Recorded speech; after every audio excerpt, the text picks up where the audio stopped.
Elias was trying to crawl out of his own skin when Sarah Vance knelt in front of him. Not the dramatic version. No flailing, no wild-eyed movie panic. This was tighter than that. His breaths were too fast, too shallow, stacked one on top of the next until his chest barely had time to fall. Sweat sat on his lip. His fingers kept finding the seam of the folding cot and losing it again.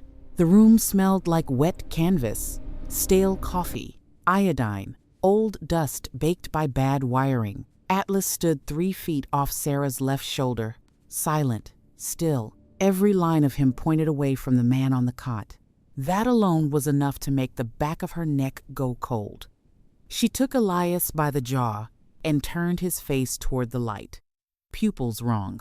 Pulse hot and jumpy, yes, but not in a way that matched the show he was putting on.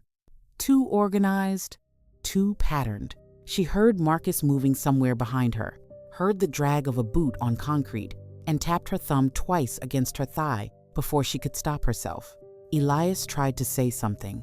Sarah cut him off with 2 fingers at his sternum and watched what his body did, instead of what his mouth wanted credit for. Atlas had not looked at the man once. The dog's ears were pitched forward, nose high, then low. Not searching a body, hunting a point in space, Sarah followed the line of him to the north wall. Plain plaster over old brick. Nothing hung there, nothing stored against it. Elias's breathing hitched when Atlas moved half a step that way. Atlas doesn't care about your panic. He cares about the wall.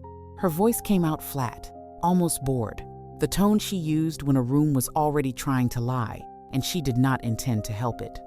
Marcus stopped behind her.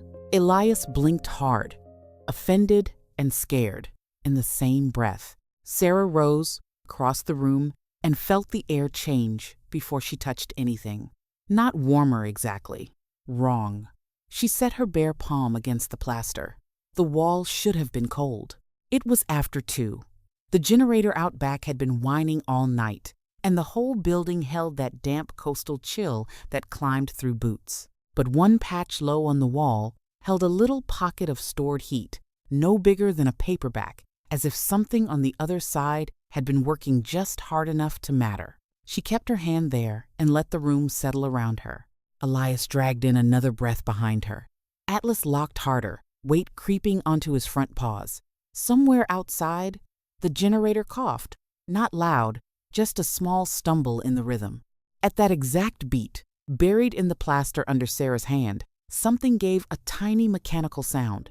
Soft, neat, obscene in how small it was. For 1 second, her own breathing went quiet. Not stopped, quiet. She felt the shape of it before she had a name for it, the same way she sometimes knew a chest was about to crash before numbers started falling. Not a tracker in the dumb, cinematic sense. Something meaner. Something patient. A room, taking attendance. Marcus said her name once, low. She ignored him, slid her hand along the wall, found the edges of the warmth, counted the seconds in her head, listened to the generator drag back up. The sound did not repeat. It did not need to. It had already told her enough.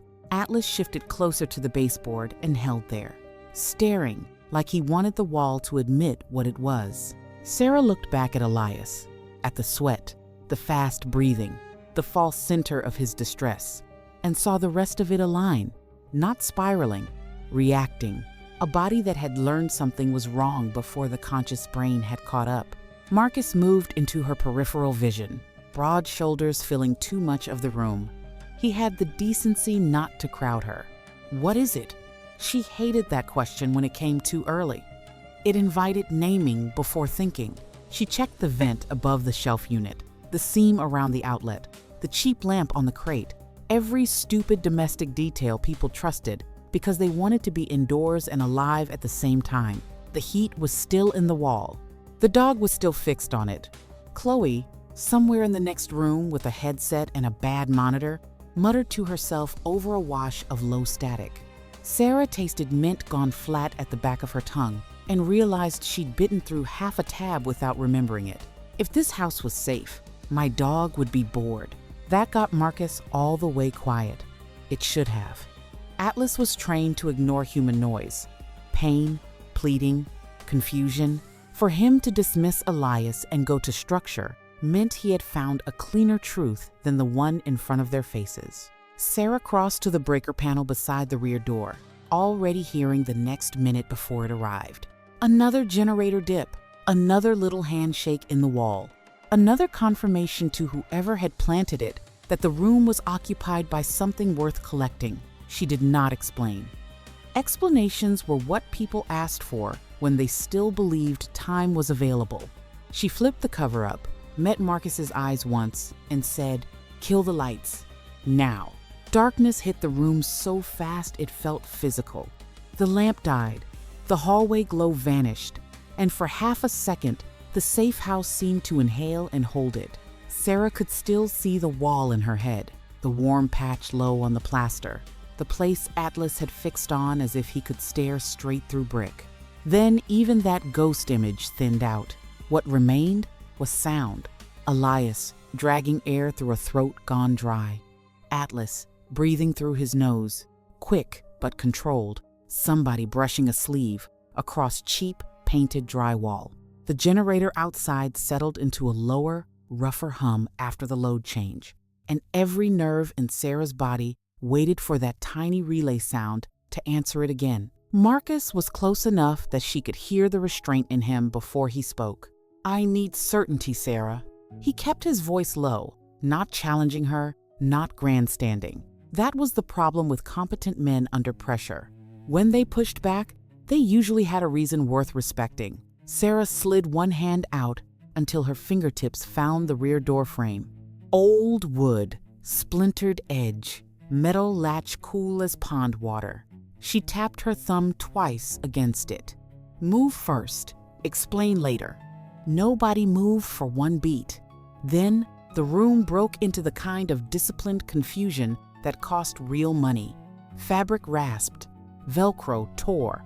A zipper got yanked open too hard and jammed before someone swore under his breath and freed it. Sarah heard Chloe in the next room killing a screen, unplugging something, then crossing toward them with that clipped pace of hers. Marcus was still there in the dark with her, measuring the weight of what she was asking.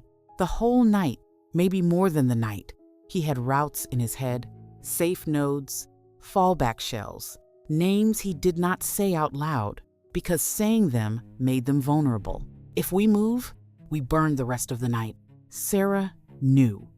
That was exactly why she was making him do it now, instead of after another confirmation cycle had taught whoever planted the thing in the wall that the room still mattered. She found Atlas by feel at the shoulder and felt how hard the muscle was packed under his coat. Not fear, readiness. Elias made a small, humiliated sound from the cot when somebody hauled him upright. The cot legs skidded, hit concrete, then folded the wrong way with a hollow sound that seemed louder in the dark. Marcus made the call like a man swallowing broken glass. He shifted left, opened the route in terse whispers, and then stopped near the supply stack. Sarah heard his hand land on the big medical comms case they had dragged in an hour earlier. Heavy, necessary, too slow. He did the math before anybody else had to say it. When he shoved it, the case tipped, clipped the leg of a metal shelf, and dropped onto the carpet runner with a meaty thud that knocked something loose inside. A radio handset cracked against the floor under the fabric, dull but final. No one went for it. That, more than the whispered orders, made the move real. Burned equipment, burned cover, burned confidence. Owen hissed from the back corridor, angry in the practical way only logistics men could be, not moral outrage. Inventory pain, lost timing, lost windows. Sarah could almost see Marcus's face, even though she had no light. Jaw locked, attention split between the root under his boots and the root he had just murdered on paper. He stayed adult about it. That mattered. He did not blame her. He did not argue. He just adapted, which was another way of bleeding. Sarah caught Elias by the sleeve as he stumbled, felt clammy fabric and the animal's snap of panic trying to run ahead of his body. "Easy," she said, quieter than he deserved. and quieter than she felt. Atlas slid past both of them, not pulling, not needing the leash to tell him the direction anymore. Out, away from the wall, away from the Count. The rear passage was narrower than it had looked with the lights on. Everything was... Sarah moved through it by touch and memory. Shoulder brushing, cinder block, boots finding changes in surface before her brain named them. Worn rubber mat, bare concrete, a seam in the threshold where rain had crept in for years. Elias caught the jam with his hip and bit back a cry. Chloe hit the push bar too soon and eased it, cursing softly when the metal gave a complaining sound. Nobody wanted noise, but everybody was carrying too much of it in their bodies. Marcus held them for 1 second at the exit, listening. Sarah hated him for that second, and respected him for the same reason. Then the outside opened around them in strips. Cold, salt air. Diesel stink. Chain link somewhere to the left. The faint slap of something loose against a pole. They moved into it just as a wash of headlights slid across the front windows they had abandoned. Not a spotlight. Worse. Casual. Searching without needing to hurry. The beam caught the empty room through the curtain gap, crossed the wall where the warm patch sat, hidden inside the plaster, and kept going. Sarah felt the whole shape of the night narrow around that sweep. They had gotten out before the room finished introducing them. Barely. Behind her, muffled by carpet and walls, the dropped case gave one last small rattle as the house settled back into pretending it had never held them at all. They stopped under an overpass where the city forgot to pretend it was clean. Concrete sweated overhead. The air held that cold, dirty harbor smell that never fully left this part of the waterfront, not even inland, not even at 2:30 in the morning. Marcus kept them tucked behind a row of dead delivery vans, with their logos peeled off years ago. Chloe crouched beside a hard case with one ear covered, chasing ghosts through a headset. Elias sat on the tailgate of a box truck, shaking now for real because the dark move had burned through whatever false control he had left. Atlas stayed close to Sarah's knee, quiet, tracking everything with those hard little shifts of his eyes. Sarah took Elias's wrist, felt the jumpy pulse again, then lifted the edge of the transport tape, still stuck to his sleeve. Hold still. He flinched anyway. The adhesive came free with a dry, ugly tear that bounced off the concrete and came back at them. Too loud. Everything felt too loud once you knew you were being hunted. Sarah braced his forearm against her thigh and peeled back more of the residue, slow enough to feel what the material wanted to do. Real ambulance tape usually came off with a certain lazy stretch, especially after body heat and sweat got to it. This didn't. This fought her in short, stiff grabs. She turned the strip under the weak red lens of a shielded light and saw the tear line. Clean enough to look deliberate, wrong enough to make her jaw set. No paramedic tapes an angle at 15 degrees. Marcus looked up from where he was checking the access road, and that told her he'd heard the change in her voice. She rubbed the adhesive between gloved fingers. Grit. Not street grit. Finer than that. The edge of Elias's overshirt carried the same dust in the weave, along with a smell that should have been alcohol and plastic and dried upholstery. Instead, it was damp fiber, harbor dirt, and something faintly chemical underneath, like a battery venting in another room. She checked the restraint marks at his upper arm, then the crease where a strap had ridden too high across the chest. Wrong placement, wrong pressure. Good enough to pass at a glance. Sloppy if you knew what you were touching. Elias watched her hands more than her face. People did that when they were afraid she already knew too much. I told you what I remember. His voice cracked on, remember. Sarah didn't answer right away. She kept reading him through the objects, through the residue, through the cheap theater someone had wrapped around him, and hoped no one professional would get close enough to smell it. Then tell it again. He swallowed, stared out toward the black line of the service road, and tried to make himself smaller. It looked like an ambulance. That's why I got in. The sentence came out ashamed, not defensive. Good. Shame usually meant there was still something usable underneath it. Sarah pulled another loose strap from the back of his jacket and held it under his nose. "Smell that." He did, then blinked hard. The memory landed on him a second too late. I didn't know that mattered. Most people wouldn't. She meant it. A fake medical shell worked because decent people were trained from childhood to move toward the shape of help. White paneling, red striping, a stretcher bracket where a stretcher ought to be. You climbed in because somebody had built the lie out of your better instincts. Marcus came closer, quiet, in that dangerous way he had when he was listening around corners in his own head. Sarah showed him the torn tape, the dust worked into the fibers, the strap burn riding high and crooked. Not a lecture, just enough. They didn't grab him with a rough crew and luck. They built the pickup to fit the handoff. Chloe lifted one finger for silence. Everybody froze. The headset hissed. A bus passed somewhere above them, the vibration traveling down the columns into the soles of Sarah's boots. Chloe adjusted a dial with the edge of her thumb, frowned, then looked up with the thin, angry satisfaction of somebody who hated being right before she could prove it. That wasn't noise. Noise doesn't repeat like it owes rent. She turned to the small screen so Sarah could see the bursts, stepping across it in mean little intervals. Not constant, not loud, just present enough to tag a rhythm, a refresh cycle, a behavioral map. Sarah looked at the tape in her hand, then at Elias, then at Marcus. The fake ambulance, the room in the wall, the timing of the search outside the house. None of it was random. They were not being followed in the usual sense. They were being anticipated. Their own rescue habits had been broken down into a script, and somebody on the other side knew exactly which pages came next. Marcus understood it at the same moment she did. She could tell by how still he got. Not confusion. Worse, recognition. Above them, traffic muttered over wet concrete. Beside her, Atlas lifted his head toward the dark edge of the lot, listening for something no one else had earned yet. Sarah folded the tape over on itself and felt the whole night tilt again. Houses were done. Vehicles were done. Predictable mercy was done. Whatever way out remained, it was going to be uglier than the ones decent people chose on purpose.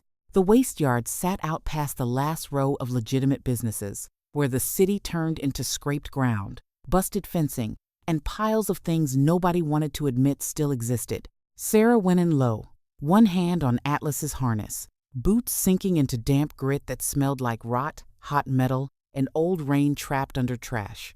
The dog's head stayed down from the start, not tracking a man, not hunting fresh skin scent. His breathing had that fast, efficient draw and pulse cadence he used when he was sorting layers instead of chasing one clean line. Broken pallets, oil, mouse nests, wet insulation, then something sharper cut through it, thin and ugly. Ozone, cooked plastic, battery heat that had bled off hours ago, but not vanished. Atlas hit the end of the lead, drove his nose into a crack in the packed dirt between two concrete slabs, and snorted hard enough to throw grit back onto Sarah's pants. He came up with a piece of harbor foam, chewed flat on one side and blackened on the other. Not warehouse packing foam, dock float material. Salt, stiff, waterlogged. Wrong for this yard. Show me. Sarah let him take another 2 feet, no more. Julian moved up on her right, leaving the dog room to work without turning it into theater. Marcus and the others hung back by the fence break, giving them space because this part did not improve when crowded. Atlas shifted left, nose punching into a spill of shredded tarp and dead weeds, then rejected it. His weight rolled back, forward again. He circled once, tight and irritated, then jammed his muzzle against a broken seam where cracked grout met soil. Sarah watched the shoulders, not the tail, the spine, the tiny hesitation before commitment. Not there? Fine. Show me what you hate. Atlas dragged them 3 steps to a low cinder block ring, half hidden under netting, rusted wire, and busted plastic crates. He did not paw at it. Good sign. Pawing was excitement. This was cleaner, deliberate. Julian crouched, touched the edge of the net pile, then rubbed finger against thumb. Grease and salt. Sarah knelt beside him. There it was. Burnt chemical note under harbor slime. Not fresh, but protected from rain enough to hold. She peeled the netting back with the muzzle of her pistol and started reading the pile the way other people read a face. A strip of nylon webbing with load marks but no fray from normal dockwear. Cheap gloves with the fingertips gone shiny from handling wet synthetic rope. A cracked buckle, dusted with the same pale grit she had found in Elias's clothing. Not a jackpot. Better than that. Real residue never arrived in a neat envelope. It came mixed in with garbage, daring you to be lazy. Julian lifted a broken float collar and tipped it toward her. There was a shallow groove cut into one edge, too precise to be accidental. "Tie off?" he murmured. Sarah shook her head. "Quick mark. Somebody sorting loads in the dark." She found 2 lengths of monofilament buried under fishing net and a wad of foam that smelled faintly of diesel and bait cooler melt. Marine cargo habits, just small enough to hide inside ordinary filth. Behind them, Elias shifted and nearly slipped on the slick ground. Owen caught him by the elbow with a muttered curse. Chloe stayed on her headset, scanning in short bursts, saying nothing because reassurance would have been decorative. Sarah leaned closer to the cinder block ring and felt a trace of retained warmth in the sheltered seam. Nothing obvious, just enough to suggest something electronic had rested there and been lifted before they arrived. Atlas stiffened over it, inhaled once, then sneezed and pulled his nose back. Battery residue, heat, memory. Not magic, physics with teeth. Julian read the dog the same way she did and gave her the shorthand version. Not live. Old enough to cool. Recent enough to matter. Sarah nodded. A dead drop node, not a destination. Somebody had refreshed gear or confirmed handoff traffic here, then pushed the real movement toward water. Land routes were turning into chutes, places you went when you wanted to be met, by people already waiting on your better instincts. She stood and looked past the heaps of scrap toward the flatter darkness where the waterfront began. "Mainland's burned," she said. Marcus did not argue. He had that expression again, the one that meant he was subtracting options faster than he could replace them.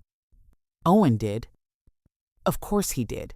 He muttered about bad ground, bad approach, tide tables, all the practical reasons sane people avoided the service slips at this hour. Sarah almost laughed. Atlas pressed back against her leg for 1 second, then turned his head toward the invisible water.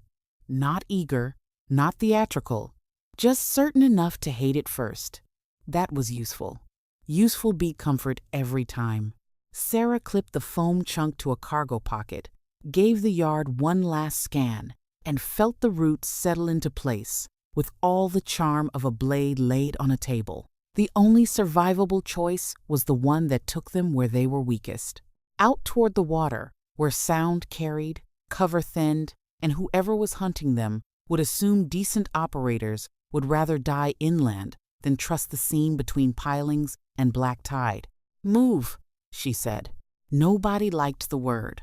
Everybody obeyed it. The warehouse sat half a block off the river. Behind a chain-link gate, somebody had cut and wired back together badly. From the street, it looked right enough. That was the problem. The side door stood cracked open just enough to suggest hurry without panic, cover without invitation. A single dim work light glowed somewhere deep inside, low and amber. Sarah hated it on sight. Safe places that worked for a living were messier than this. Wet boot tracks. A coffee cup left where nobody meant to leave it. A drag mark, a jacket, something human and slightly wrong. This place looked curated. Atlas felt it before anybody else did.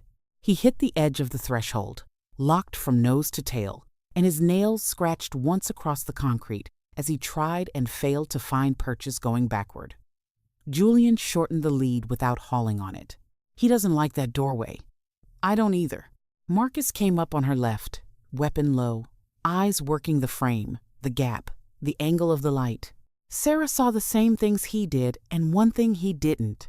The floor, just inside, had been swept too clean except for one wet half-print placed where a cautious team would see it. Bait or theater, or both. She breathed through her nose. Oil. River damp. Under that, bleach laid down too thin to hide old concrete dust. Sarah slid her muzzle up 1 inch at a time and let the geometry settle. Blind corner to the right. Narrow interior choke.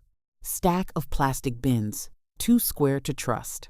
A real hold point would have spread weight, cleared noise, given the dog room. This one wanted them funneled. Julian gave Atlas a second look. The dog was still stiff as cable. If he's stiff, I'm stiff. Sarah almost answered. She never got the chance.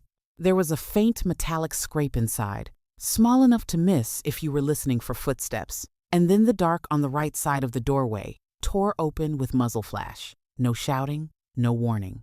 Just a brutal, flat burst at chest height. Sarah drove left into the exterior wall, brought her pistol up, and fired once into the angle where the hallway narrowed and a shooter had to commit if he wanted more line. Don't aim where he is. Aim where the hallway makes him stupid.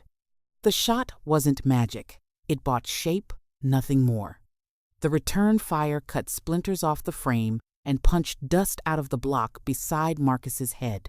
Atlas recoiled hard enough to jerk the lead free, then slammed sideways into the door jamb with a sharp yelp. Elias folded on instinct. Chloe dropped behind a pallet stack. Owen cursed once, and then shut up. Marcus pushed them toward the jamb, trying to peel the angle open by inches. That was the adult choice. Slow the panic. Control the doorway. Julian knew that.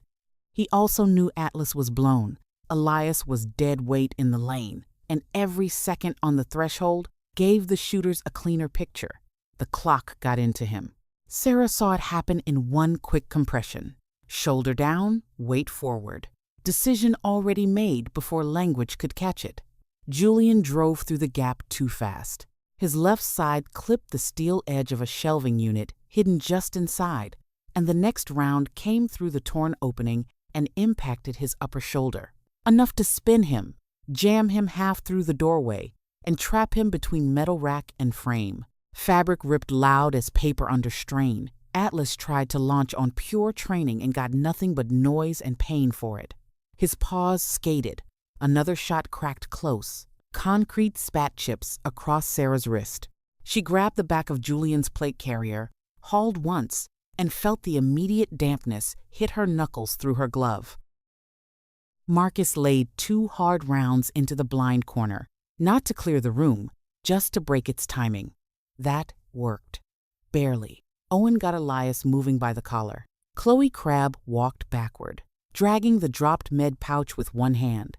Sarah kept one eye on the angle and one on Atlas, who was crouched now, whining low and furious, every muscle saying go, while the rest of him had already learned the doorway could bite. They dragged Julian back out by pieces. Marcus on the rig, Sarah under the wounded arm, Julian, half helping and half trying not to black out from the shock running into his neck. Blood pooled on the concrete where his boots lost purchase. Atlas would not cross that threshold again. He dug in, whining now, chest pumping, eyes huge and fixed on the doorway like it had turned into an animal.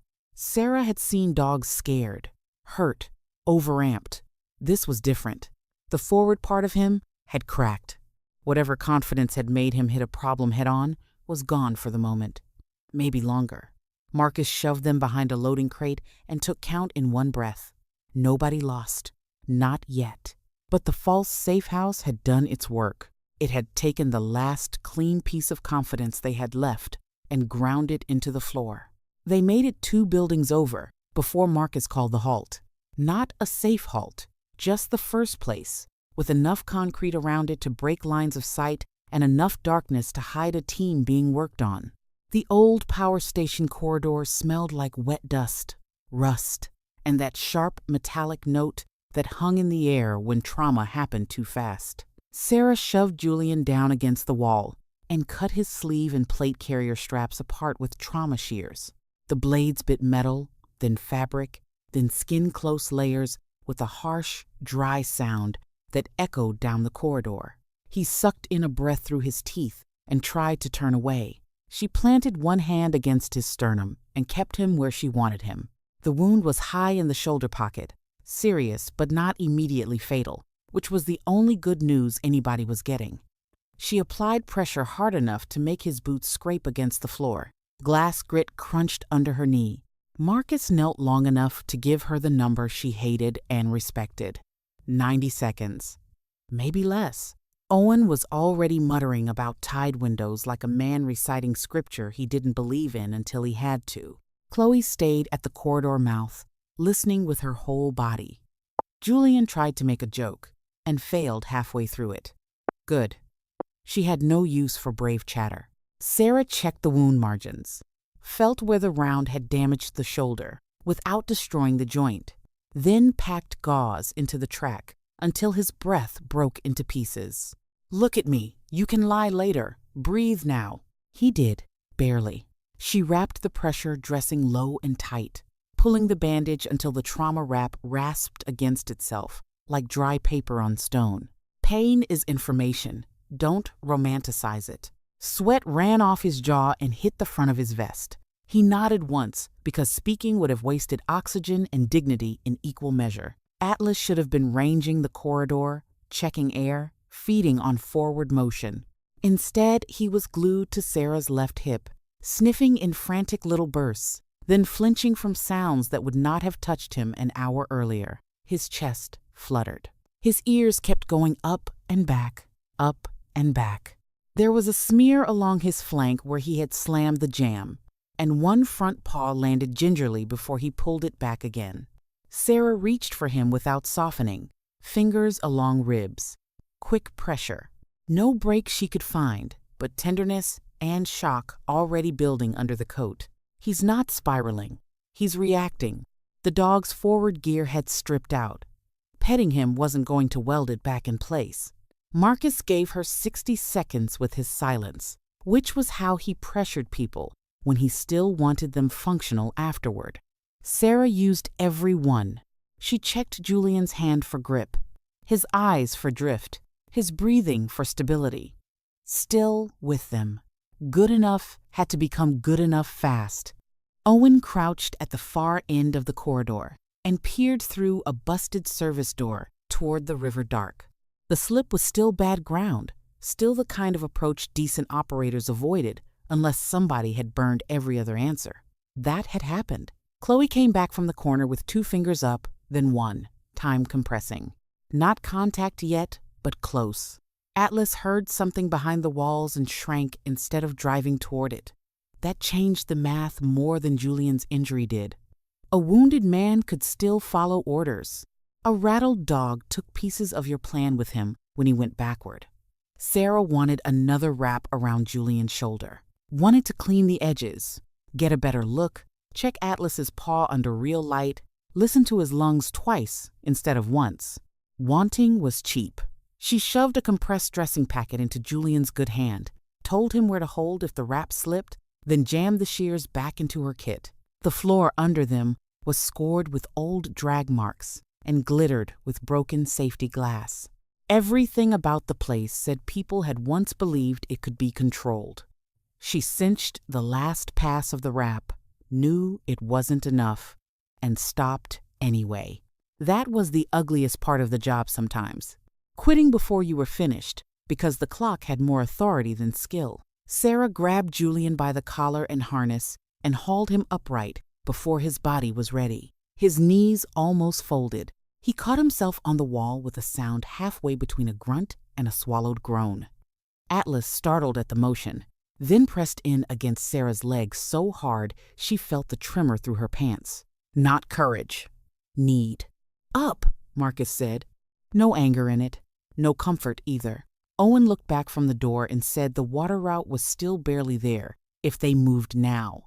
Not later, not after another burst, not after Sarah got to play medic 5 more minutes. Chloe had already killed every piece of light she could find. The corridor narrowed into black ahead of them, then opened toward the seam of the river where sound carried and cover died. Sarah looked at Atlas, then Julian, and understood what they were carrying into that dark. One operator held together by pressure and stubbornness, one dog whose body was still willing while his nerve had gone shaky, and a team that had run out of respectable options. She adjusted her grip on Atlas's harness and sent them toward the water anyway. The stink hit before the water did. Rotting mud, dirty foam, diesel long soaked into wood, and that red metal smell old pilings carried when the tide worried them for years. Sarah moved along the broken edge of the slip, with Atlas tucked close to her leg, his body low, head no longer driving forward the way it had at the yard. He kept testing the air instead, chin lifting, nostrils working, in short, uncertain pulls. Julian limped behind her, with one hand clamped over the dressing in his shoulder. Every few steps, he sucked a breath through his teeth and kept going. Elias nearly slid off the bank once, caught himself on a rusted bollard, and then blurted it out, like shame had finally outrun caution. He said he had used a payphone earlier, before the extraction. One fast call, nothing smart, nothing heroic, just one scared reach toward a number he should have left dead. Nobody answered. It had not felt important then. Now it landed in the dark between them, like another bad piece of metal. Sarah looked at him, then at the black line of water ahead. Macro safety gone. Not just the room, not just the chain. Bigger than that now. Atlas paused, leaned his weight against her calf, and listened to the pilings take the tide, one slap at a time. David turned and crouched at the lip of the slip, shining no light, using touch instead. He ran his fingers over the wet timber, checked the exposed weed line, then pointed at the narrow cut between two abandoned barges where the current was curling instead of breaking. You pull us now, we lose the window. His voice stayed low and practical, not lecturing, just shoving the truth where they could trip over it. He tapped one piling, then another, marking the angle with two fingers. The net line would be farther out where a normal exit made sense. Here the water was too shallow for a clean intercept and too foul for anyone sane to stage a pickup unless they already knew exactly when to use it. Marcus asked how long.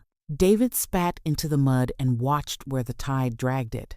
3 minutes, maybe 4, before the current shifted and turned the gap into a choke point instead of a seam. I'm trying to keep the machine moving. He meant the route, the bodies, the little remaining thread of momentum that had not snapped yet. Sarah believed him. More important, she believed the geometry. The slip was rotten, exposed, humiliatingly bad.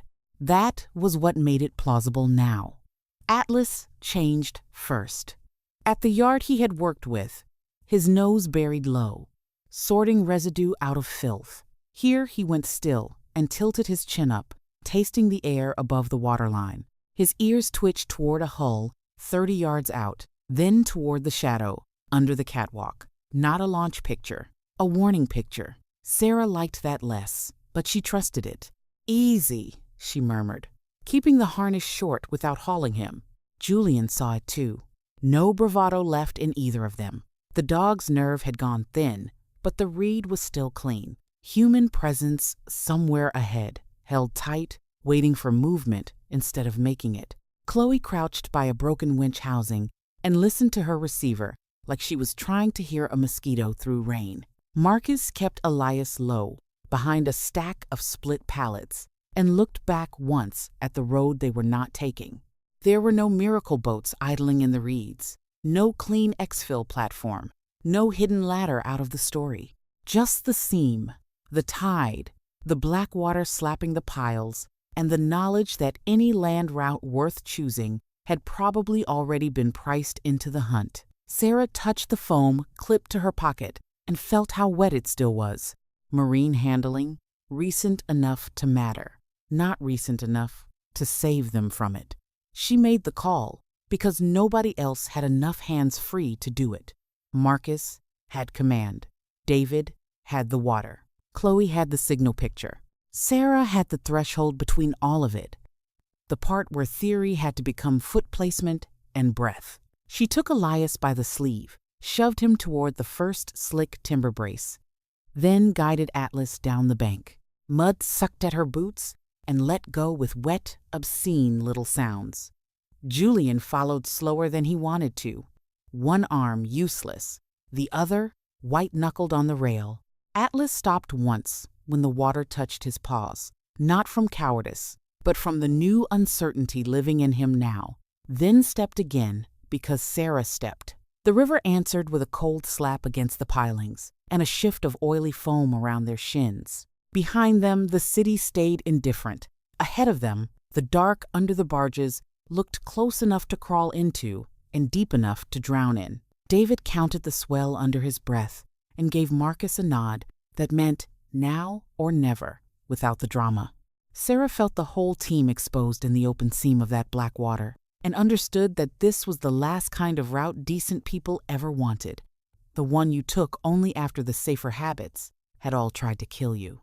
The first muzzle flash turned the water white, not bright enough to see clearly, just bright enough to lie. For one stuttering instant, the black surface threw light back at them from the wrong places. So the hull looked closer than it was, and the shooter looked half a body to the left of where he really stood. Sarah dropped hard against the slick side of the nearest boat and felt river water soak through one knee. Atlas flinched at the blast and stayed low, teeth bared but body refusing, the old, full-body launch. Good, bad, real. Shadows moved along the hull line ahead, using the boats the way smart people used walls. Somebody fired again from under the catwalk. The shot cracked low and mean across the slip, chewing wood off a piling beside Elias's head. He froze, then hit the mud flat. Marcus shoved him farther down with the forearm and put 2 rounds toward the flash, not to win, just to buy shape. Chloe came up on Sarah's right, with the receiver in one hand and a compact jammer in the other, face tight with concentration and river spray. I've got a burst. It's ugly, but it's real. Then the night split open with an electronic shriek so sharp Sarah felt it in her molars. The jammer only gave them 5 seconds, maybe less, but 5 seconds in bad water could feel like a whole small religion if you were desperate enough. Enemy comms died into static. One of the shadows on the outer hull turned his head the wrong way, searching for an order that never arrived. Sarah struck him center mass and the recoil punched straight up her forearm. He folded into the gap between boat and slip, with more splash than dignity. Another shape came fast from the port side ladder, low and committed. Julian, white-faced and exhausted, braced against a piling and covered the angle one-handed. His shots were slower now, careful because pain had stripped all the excess out of him. Sarah saw the tremor in his arm and knew exactly how much time that bought and how little. He's buying us minutes. I'm trying to buy him more. She said it to nobody and everybody and moved. Water dragged at her pants with every step. Atlas gave one raw, furious bark and then checked himself, staring instead at movement under the stern shadow. Not broken, changed. Chloe killed the jammer before it fried itself and ducked as rounds slapped the water around her into ugly silver bursts. Elias did the one useful thing panic sometimes gave a man. He stopped trying to understand and grabbed the first heavy object his hands could manage. There was a loop of iron chain coiled around a cleat, half sunk in mud and weed. He heaved it with both hands and sent it skidding chest high across the narrow walkway, just as another shooter broke from cover. The chain caught the man at the knees, turned him sideways, and pinned his next step long enough for Marcus to hammer him off balance with a shoulder and drive him into the rail. No speeches, no clean finish, just bodies colliding in wet, dark.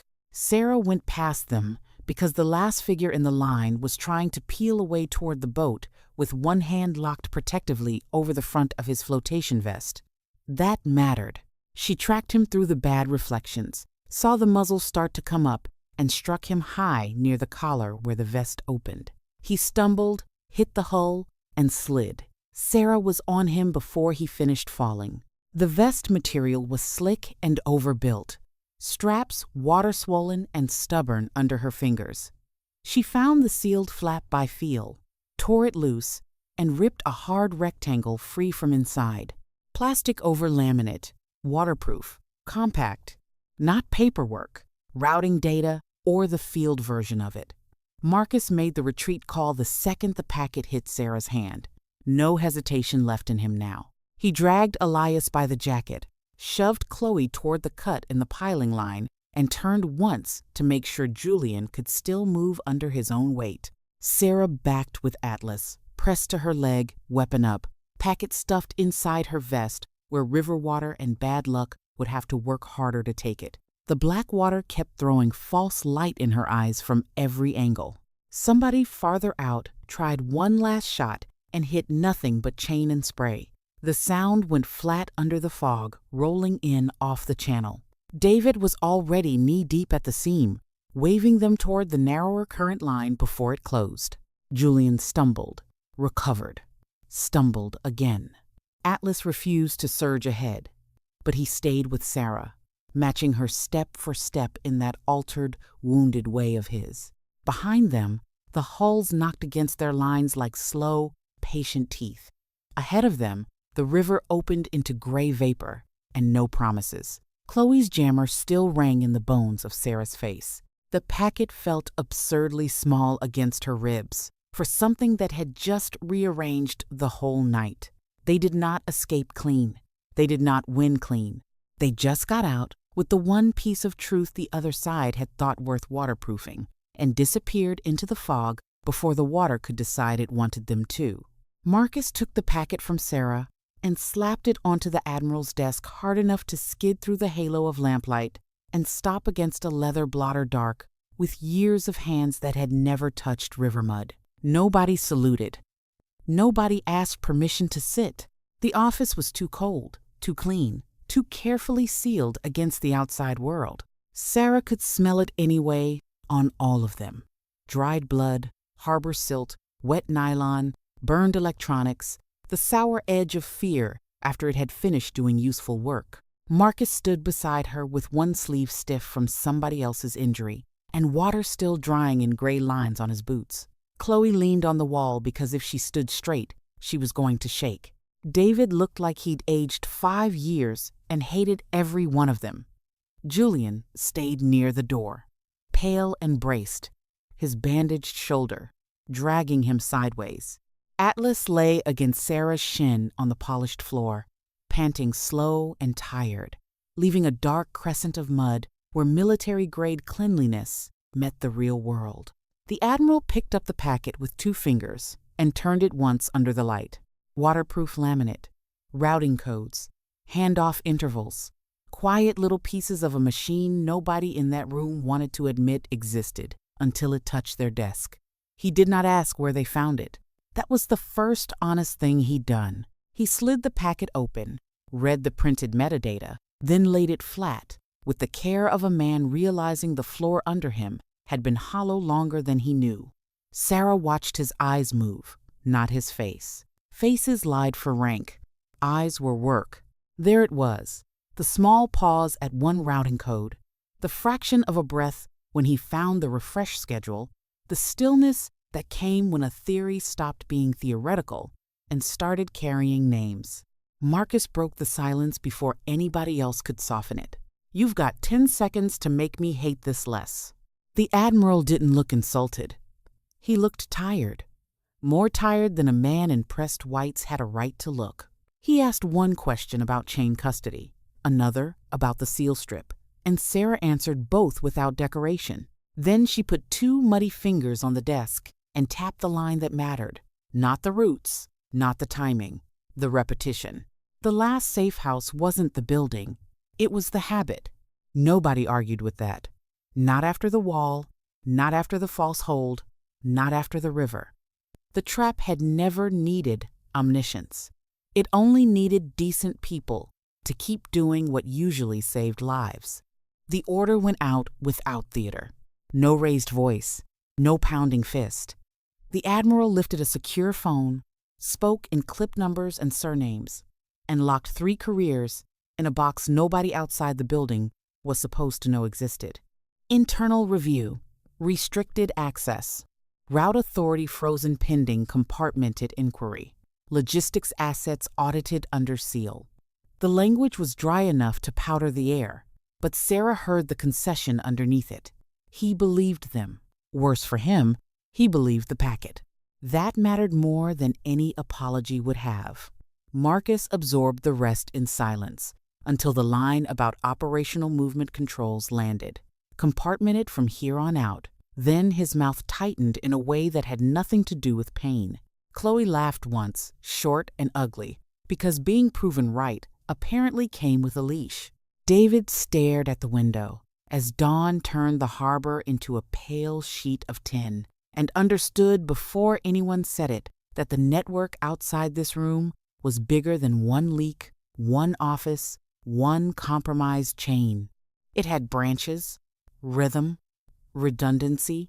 Somebody would lose rank over tonight. Somebody would lose access. None of that would kill the pattern. Sarah knew it in her bones. You didn't waterproof one routing fragment unless there were others moving through other hands, other walls, other houses, still pretending to be safe. Once the calls were done, the room lost interest in them. That was fine. Sarah had no use for ceremony. She slid down the wall beside the Admiral's polished credenza and pulled Atlas in between her knees. Up close, he smelled like wet fur, old adrenaline, river water, and the metallic note of his own scrapes drying under the mud on his flank. He gave her his paw when she asked, then took it back halfway, ashamed of the pain, more than frightened by it. Easy. Show me again. She worked slow now, because slow was finally available, and because rushing a hurt dog after asking him to trust the dark all night would have been one cruelty too many. She checked the pads for splits, thumbed the swollen joint, cleaned the scrape along his ribs with gauze and bottled water from somebody else's immaculate sideboard. Atlas panted in that tired, rhythmic way dogs did when the worst had passed but the body hadn't gotten the memo yet. Sarah leaned her forehead briefly against his neck, not for comfort, just for balance. Good boy. Ugly day, good boy. Outside the narrow window, dawn spread across the harbor in flat color, showing nothing and everything. The desk behind her still held the packet. The orders were already moving. Somewhere beyond the ship, beyond the offices, beyond the part of the map decent people got to see. The pattern was still breathing. Atlas shifted, let her turn his paw one more time, and this time he didn't pull away.